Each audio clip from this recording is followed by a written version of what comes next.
আসসালামু আলাইকুম। দীর্ঘ প্রতীক্ষার অবসান ঘটিয়ে চাকরি জীবনের মায়া ত্যাগ করে কৃষক জীবনে পদার্পণ করেছি।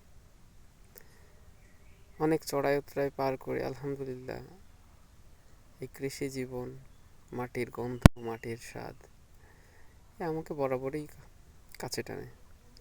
সেই উদ্দেশ্যেই আমি এখন গ্রামীণ কৃষক।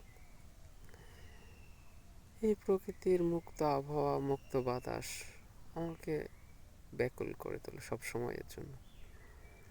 এই ব্যাকুলতার কারণেই আমি গ্রামে। অনেকেই আমাকে নিয়ে ঠাট্টা মশকারি মজা করতেছে, বাট কি আসে যায় পরের কথায়। এই যে শিমুল তোলা উঠে চোখের সামনে এসে ভাসতেছে, এগুলা কি সম্ভব ইট পাথরের শহরে? সম্ভব না।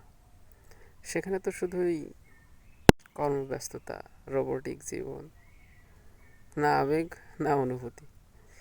যে আবেগ আছে সেটাও আমার কাছে মনে হয় রোবটিক আবেগ, হয়তো তিক্ত মাংসের স্বাদ গ্রহণের আবেগ।